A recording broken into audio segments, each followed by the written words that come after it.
24년 9월 23일입니다. 장 마감하고 5시 조금 지나는 시점에 차트를 조금 돌려보면서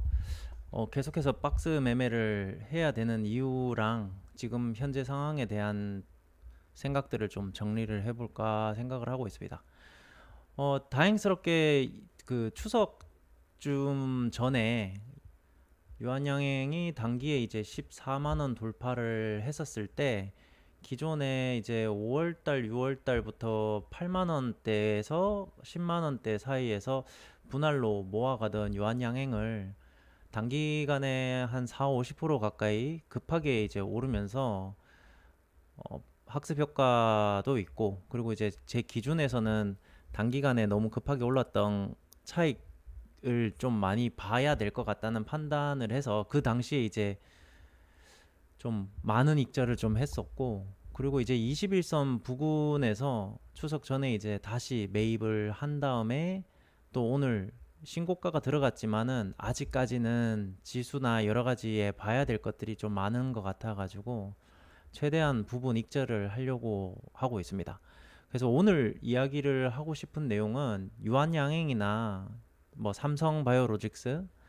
이제 코스피에서는 요 두 종목이 지금 이제 바이오를 끌고 가고 있는 신고가 영역에 들어와 있는 종목이라 코스피랑 코스닥 차트 보면서 현재 바이오가 어떤 흐름일지에 대한 생각을 좀 정리를 해볼까 합니다. 먼저 지수를 놓고 봤을 때 코스피 종합 주가 지수가 단기간에 2400포인트와 2500포인트를 7월에 걸쳐서 이제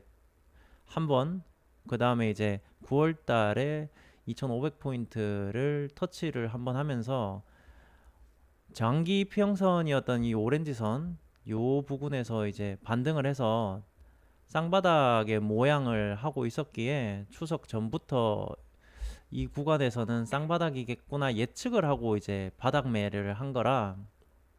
분명히 10%에서 20% 선에서는 최대한 익절을 하고 나서 포지션을 다시 잡아야 될 것 같다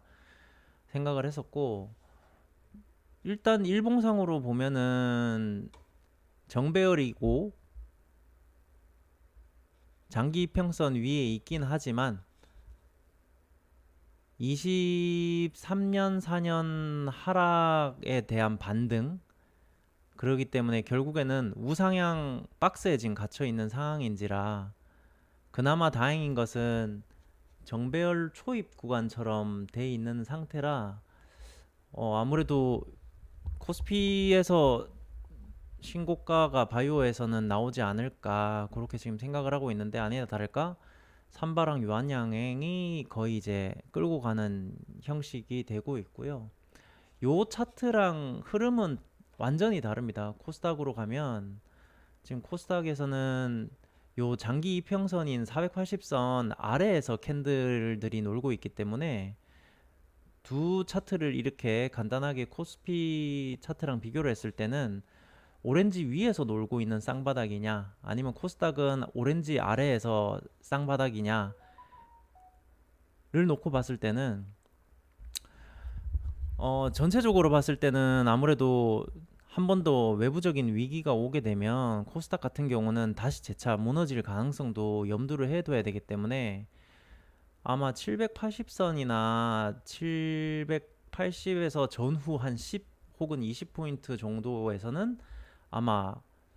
최대한 변동폭이 또 발생을 할 가능성이 높아 보입니다. 현재는 그렇습니다. 그래서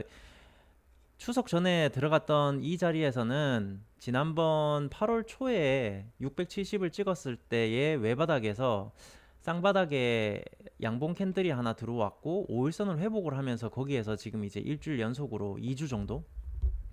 그렇게 대응을 해야 되겠다 예측을 한 매매이기 때문에 분명히 짧게는 770에서 780 혹은 800선이 넘어가면은 거기에서는 다시 한 번 더 조정이 올 가능성이 높아서 최대한 코스피 같은 경우는 분할로 익절을 최대한 하는 게 좋을 것 같습니다. 다시 돌아와서 지금 이제 삼바 같은 경우를 보면 정배열 차트에서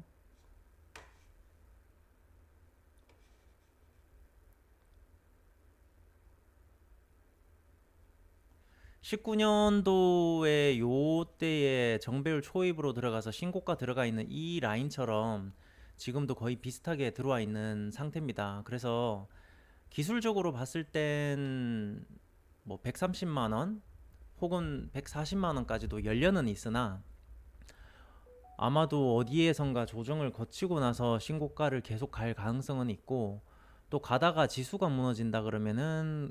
못 갈 수도 있다. 그렇게 보시는 게 좋지만,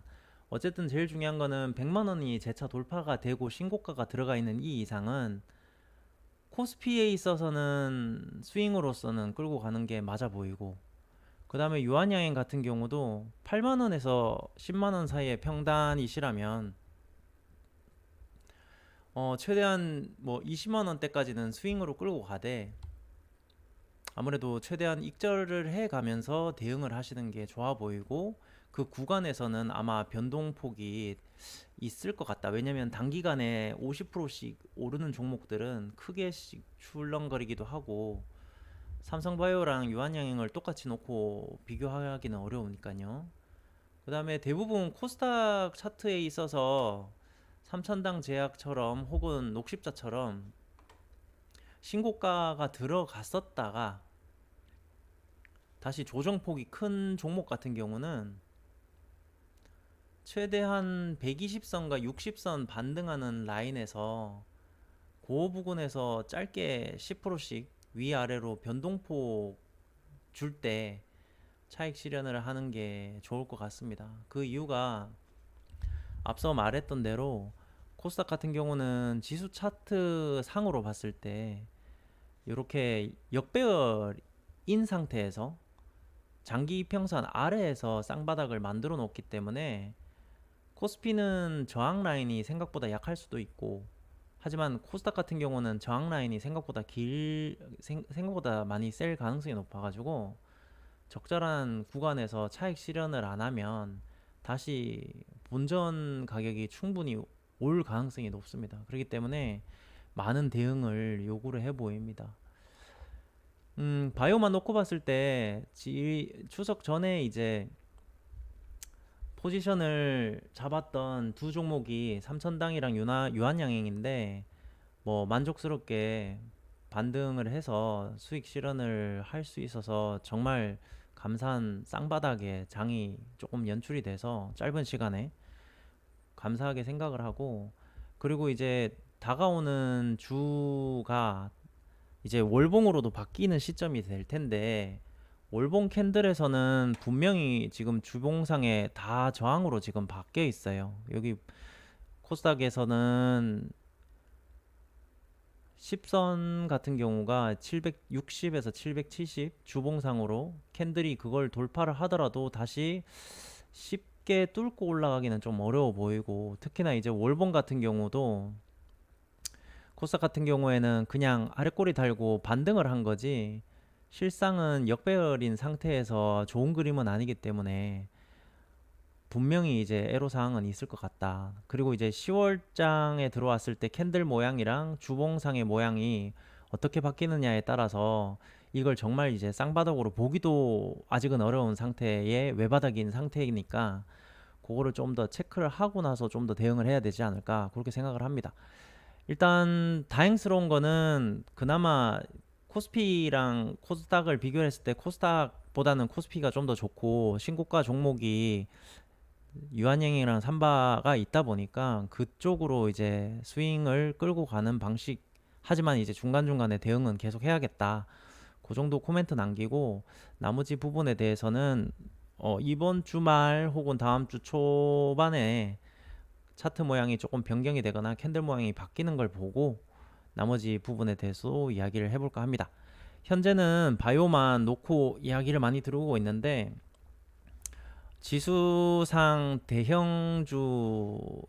반도체나 다른 2차전지 쪽으로도 흐름을 읽기 위해서 한번